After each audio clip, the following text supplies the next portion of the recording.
Welcome to the Process Podcast. From new agent to broker owner. My name is Travis McClure. This is my co-host, Preston Guyton. Welcome to the Process Podcast. This is Travis McClure and my co-host, Preston Guyton. Preston, how you doing today, sir? Good, man. Good. End of the week. End of the week. Exciting week this week. We just celebrated our 1-year anniversary at our parent company, Palms Realty. Yeah, it was exciting. We got photos done and came back and enjoyed some breakfast and gave some things away to the agent. So it was a lot of fun. Yeah, we typically do a sales meeting on Wednesdays. This past Wednesday, we had a group photo, which was kind of interesting. 1 year ago, there was one agent. Yeah. Right.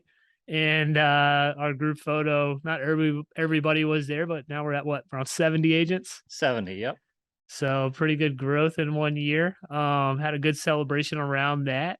And rolling into the fourth quarter of this year with a lot of momentum.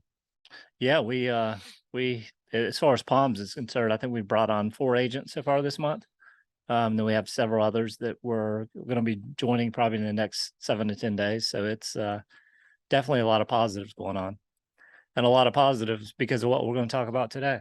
Yeah, and I want to say this too, because it's a question we get a lot on the leadership side of growth, Preston, is, from an agent perspective, and it's a good question, how big do you want your company to be, right? Or how many agents are you looking to add? And I know my answer to the question, and I know we align with it. How do you normally answer a question like that? I mean, really, there's not really a number we're going to stop at. It's if they agree with what we're trying to do, and then we'll just continue to bring them on. I mean, the big thing is, we have a system that is outpacing our realtor growth. So what we're doing with lead gen and allowing them to prospect and everything else, that's firmly outpacing our agent population growth. So, I don't think you really put a cap on it. Yeah, that's always the concern of agents, and rightfully so. Like, hey, is there still going to be leads for me? Right. At the end of the day, they're trying to feed their family, and you know what I mean, pay their financial obligations, which real estate allows them to do that. And when you say like outpace growth, you're talking our easy home search platform. Yeah. So our lead gen platform and what we're doing to add leads I call them opportunities. I hate to say leads, but opportunities for agents to make sales. I mean, that growth is outpacing our agent growth, and it'll continue doing that because we're investing the time, the money, and everything else to continue growing that piece of it because it's a big part of what we're doing. Yeah. And the other side of it I like to look at, and I always talk to agents about, Preston, is we look for the right agents, what we call, the right agents for the right reasons in their business. That makes sense with the culture of our company. And that's the way all companies should operate. Not every agent is the right agent for every company, and not every company is the right company for every agent. And I think through that interview process that we do as a leadership team, we're trying to identify that and help the agent that we're sitting across the table from identify that within us. And I think that's important too. Yeah, it is. I mean, I think I talked about this on a post, our anniversary post was, we're not going to be for everyone, and that's okay. There's a lot of great companies in this market. I'm just excited that we're one of those companies now, and we could be considered one of those companies.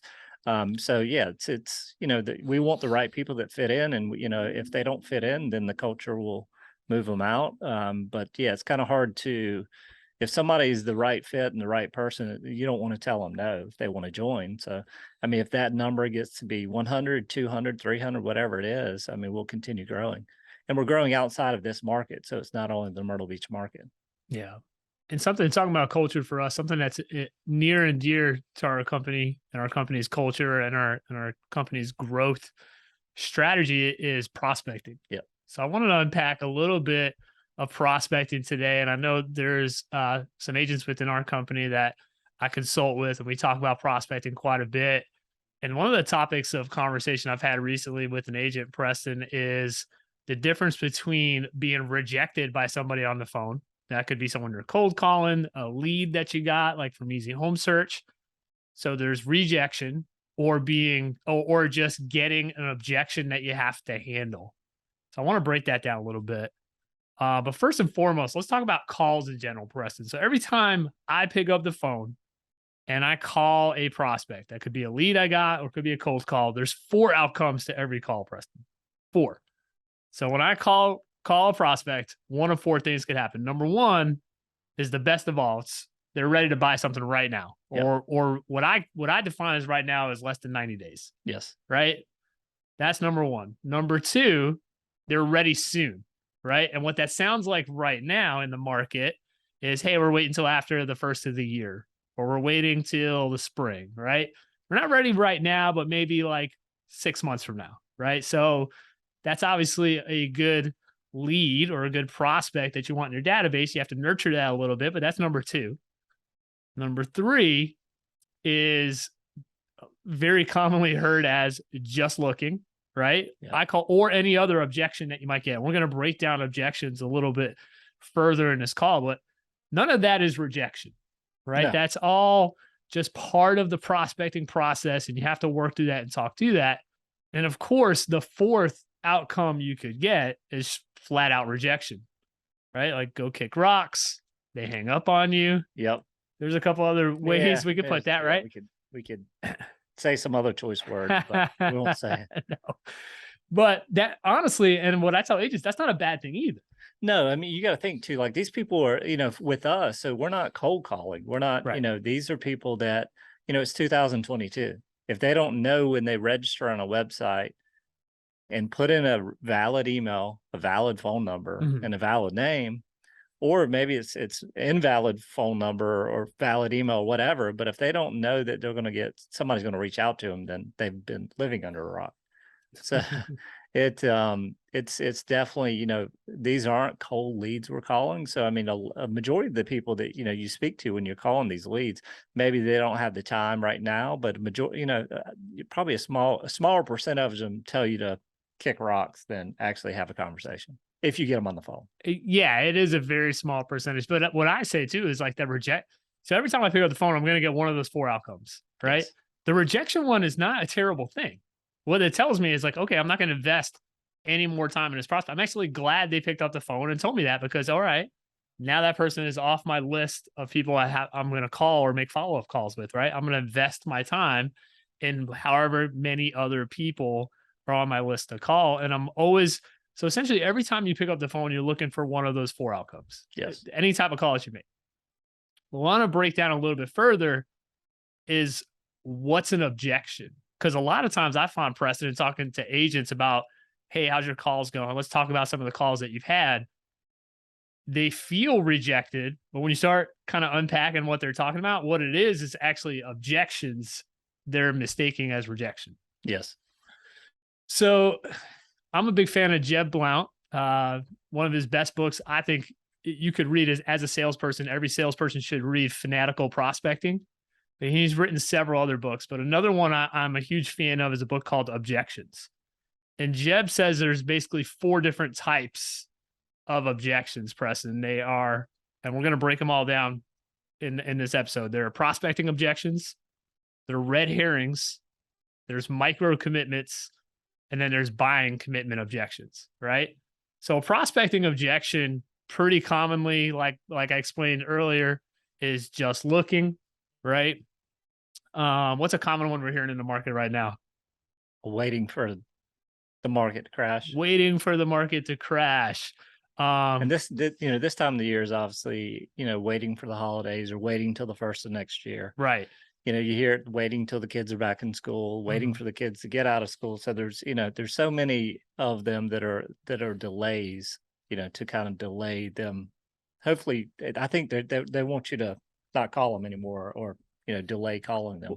What happens, I find, Preston, when you make calls, and I've probably used this example on this show before, but it's the example of you walk into a store. I'm going to use Home Depot as the example. I know I'm looking for batteries, right? Salesperson approaches me and says, do you need help? The natural response, 99 times out of 10, most people will give is, I'm all good. I'm all set. I'm just looking, right? Yeah. Even though I have no idea where the batteries are at this point in the store, naturally we have a built-in fear of salespeople that they're trying to take our money, right? So when you make a call and say, hey, I saw you searching on our website, whatever the open lines of your script are, and you get that objection just looking. It's a very common example. And I've listened to call after call after call where if the salesperson asks the right series of questions, all of a sudden that just looking becomes into a very specific time frame or plan that they had, where some salespeople would have bailed, right? They would have saw that as rejection. Or if you ask the right questions to an objection, it's no longer rejection. Yeah. So, and an example of that, if someone says just looking, a question I like to ask is, well, what time frame did you guys have in mind? Right. So I'm taking in the call off of sales, start talking about what they have going on in their lives. And a lot of times that conversation starts to unpack a little bit because the people start to feel trust, and you instead of trying to sell them something, have an interest in what they have going on in their lives. It's a much different conversation. Oh yeah. So, and then of course to your objection, the one we're hearing very commonly is, hey, I'm waiting for the market to crash. Oh yeah. What's a good question someone could ask to that type of objection? I mean, really, what data are you seeing that supports the market is going to crash? Yeah.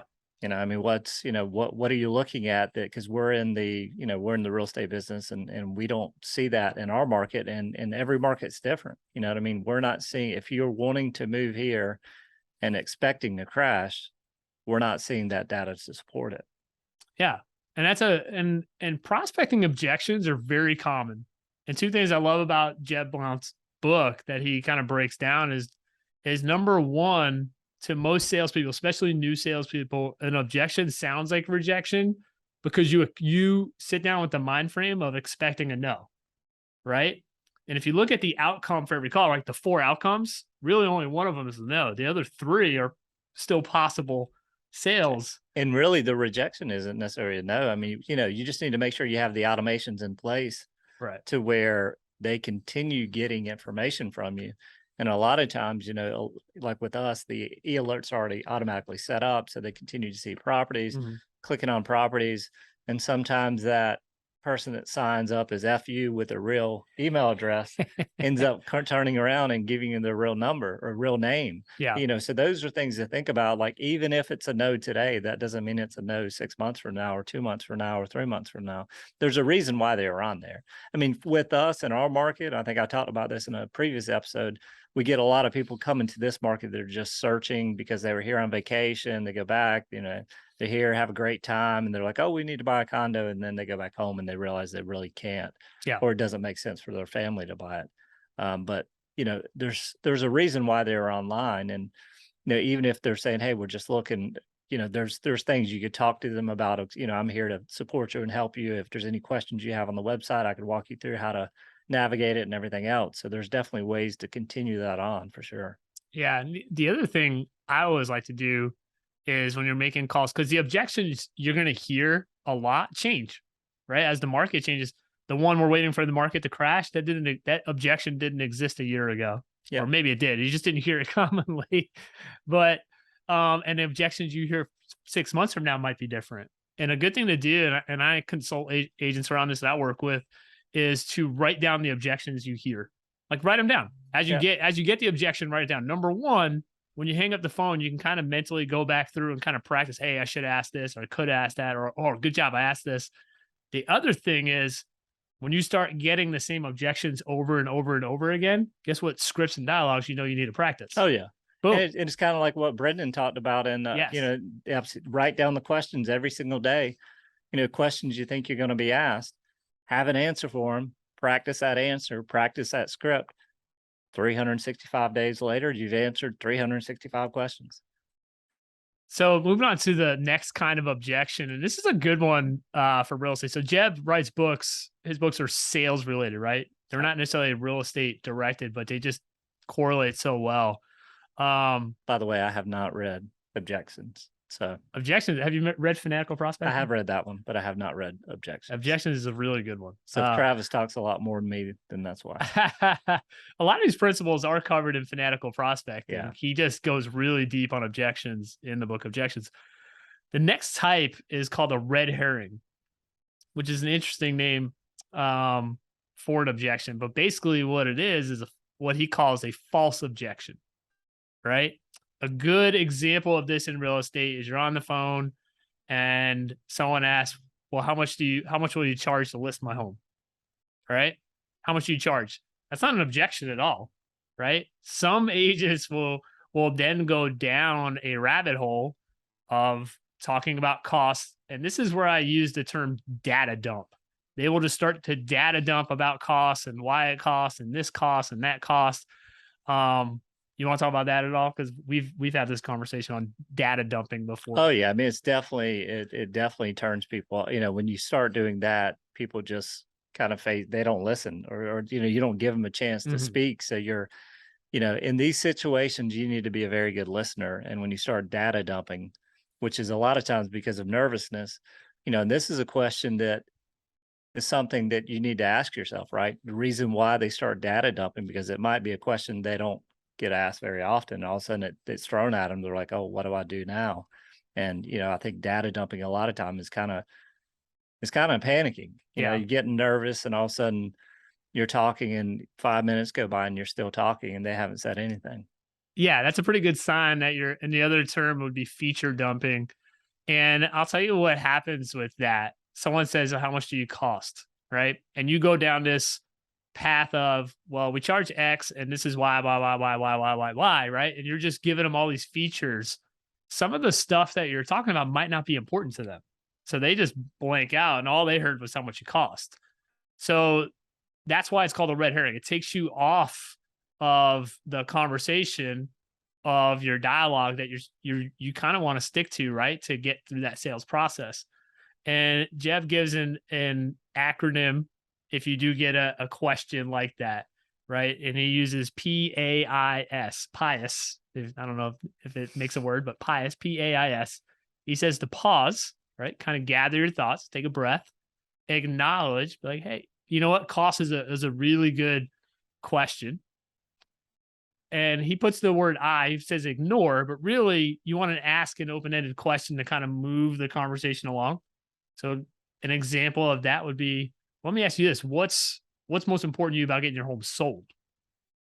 Right? Listen to that answer and take the conversation that route.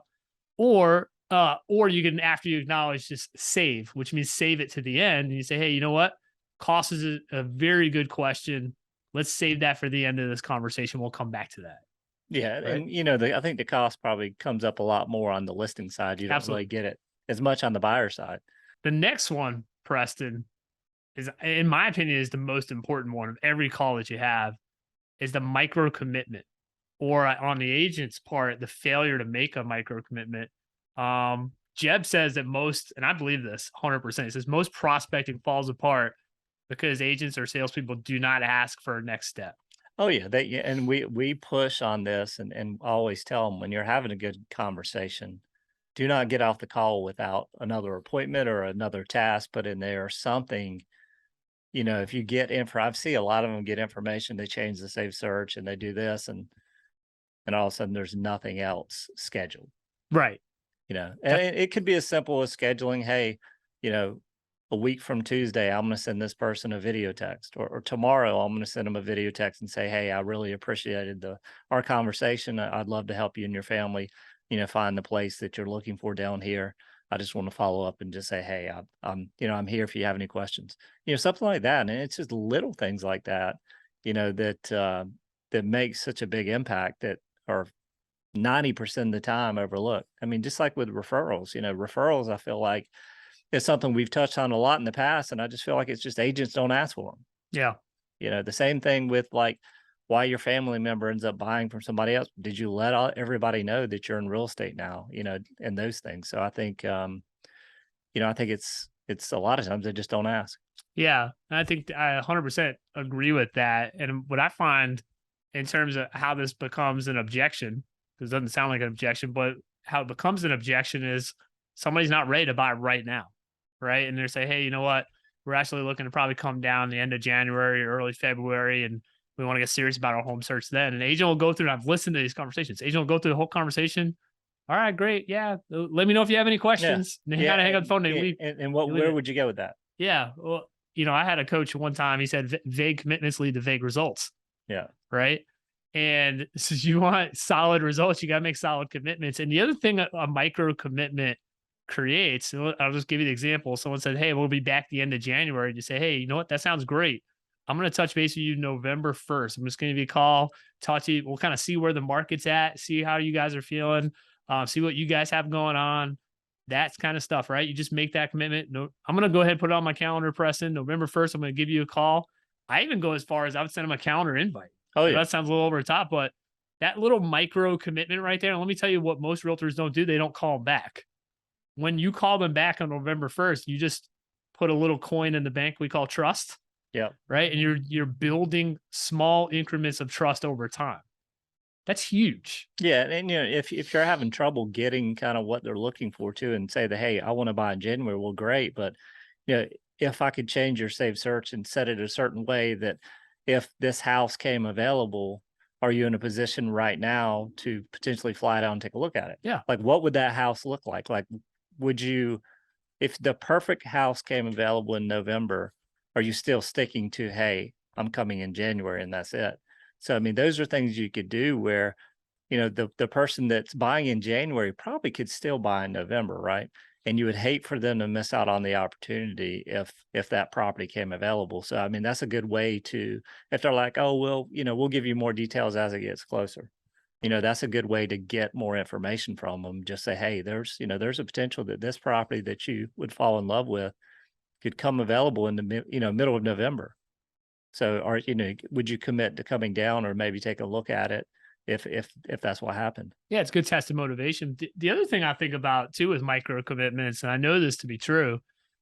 If they're on your website or Easy Home Search, good chances are they're on a bunch of other websites Oh yeah, too, for sure. right? And if you don't have that micro commitment with them, or let me flip that around, when you have that micro commitment with them, and now they see that property on Zillow or Realtor, and a realtor reaches out to them and starts answering whatever questions, because that happens, very common scenario. And they say, "Hey, are you working with a realtor?" Guess what?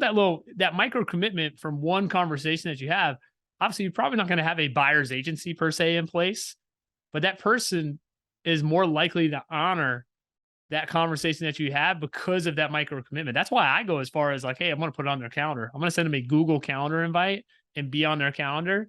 We have that little micro commitment that, hey, on November 1st, I'm giving them a call. So when that agent asks that question, are you working with a realtor, in the back of their mind, or even on their phone, or maybe they wrote it down too, hey, November 1st, that guy Travis from Myrtle Beach is going to call us back. Yeah. Right. That little micro commitment might save a future client for you. Yeah. And the good thing too, like if you think about that and you're like, oh gosh, I'm on the phone, I got to go to my calendar and make a calendar invite and do this. The CRM that you're in should be able to do that. Yes. Like our CRM, Follow Up Boss is connected to Google Calendar, and you just go in there under the client that you're calling, click on it, and you just set up the calendar invite and set up the appointment, and it's done. And it syncs with your calendar and it sends them an invite. Yep. And then it sends them you could send them an email or a text the day before to basically let them know that that's coming up, and you could send it 30 minutes before, automated as well. Yep. Yeah, that micro commitment is huge. And I've said this, I know I've said this on this podcast before, and I say it all the time. Best practice with your CRM. Anytime you open up a contact, let's say I open Preston up, we had a great conversation.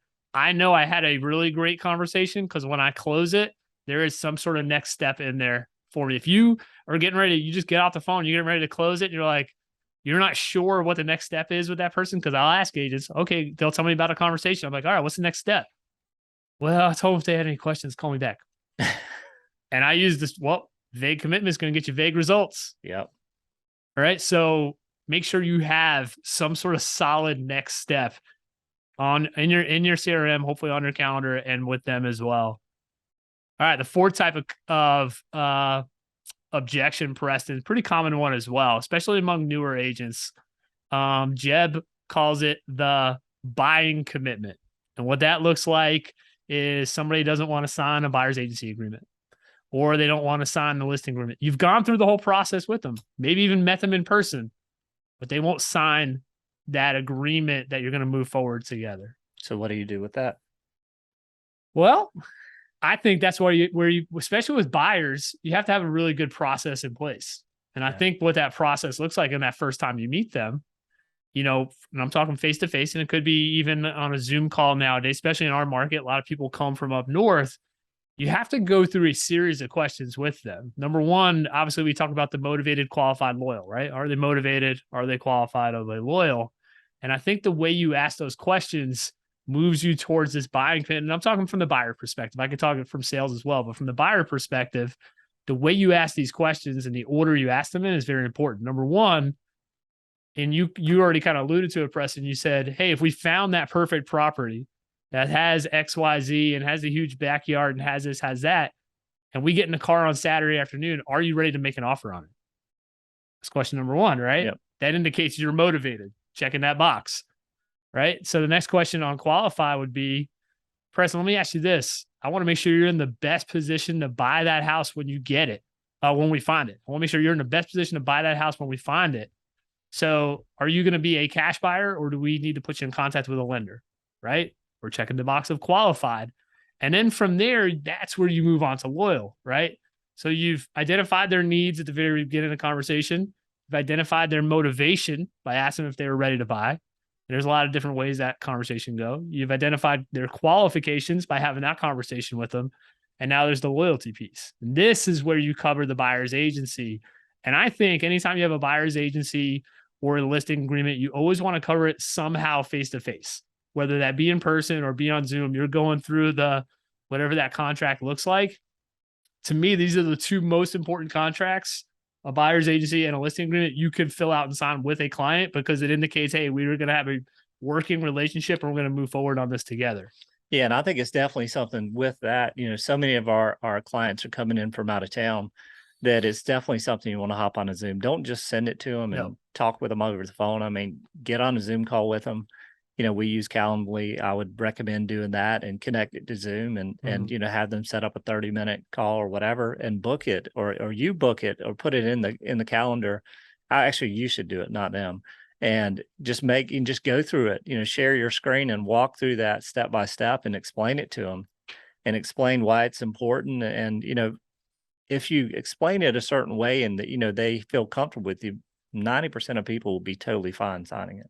Yeah, I think the key, especially with a buyer's agency agreement, you have to explain line by line, because there's some stuff in there. If they read through it fast, it looks like they have to pay. It's South Carolina anyway. Yeah.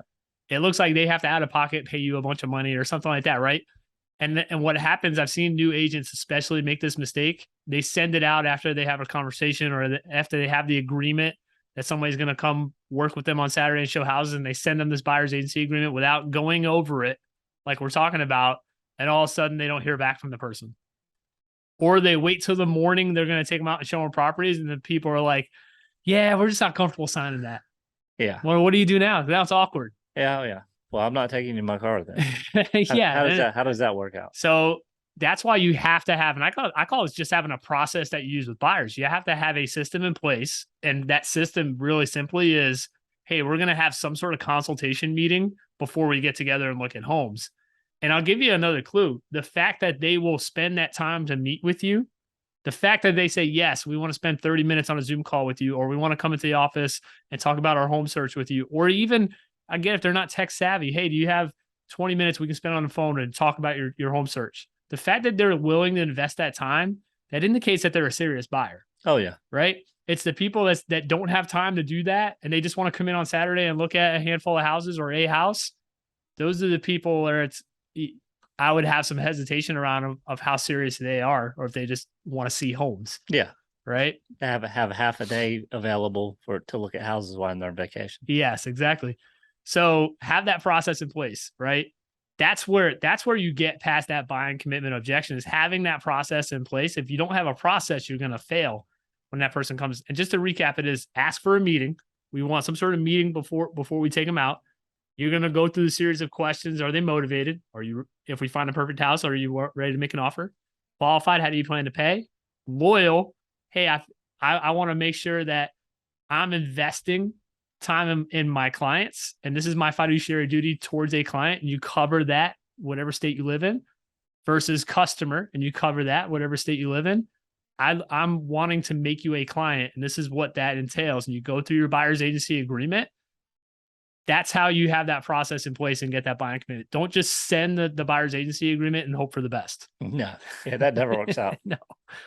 So that breaks down objection versus rejection. I think the number one thing I just want to say at the end of this episode is when you get off the phone, you feel like, hey, I had a bad day of making calls. That happens, right? It happens to the best of any agents. Ask yourself, was I truly rejected, or did I just get some objections? Meaning those people just weren't ready right now. And think about it this way too. It's not only phone calls. Like, you need to follow up with text. If they didn't answer, send them a text. I mean, we have some agents that do really well with, they'll call, they don't get a message or get somebody on the phone. Send a text message. Some people respond better to text messages. Send them an email. And the big thing is, like, I think the statistics show that a majority of people stop at 2 or 3 phone calls. Yeah. Like, majority of I've seen them, that, majority of them stop at 2 or 3, and that's all they make. So make 5 or 6, 7 or 8. We tell our agents that, if you don't get them, we have it in the CRM where they change it, and it reminds them to call, text, email for the next 6 days. Day 1 being the first day, so it's actually 7 days, and it's 21 touches in 7 days, and that's something that works. And it sounds a little bit overwhelming, but if you get 1 good lead a day or 2 good leads a day or whatever it is, you're only talking, 30 minutes, 45 minutes to get through 10 or 15 people a day. It's not something it should be part of your day, and it should be part of prospecting, not only chasing the new leads that are coming in, but also going back to the ones you already received and continuing to follow up. Yeah, what I do with some of the agents I consult with, Preston, is, after we go through that process, right? The call, text, email for 7 days. And we have a couple other steps we do for the next 7 to 10 days. Maybe it's a call a day for 7 days or something like that. But then we add them to what we call our 30-day call list. So let's say, like, we didn't get one of the 4 responses, right? Meaning we just got nothing from them over the course of 10 days. They go on this every 30-day call list. And what we do as a group with some of the agents I work with is we actually get together and we pull that whole list out. And that's our prospecting for today. We go through that whole 30-day list, and essentially they stay on that list.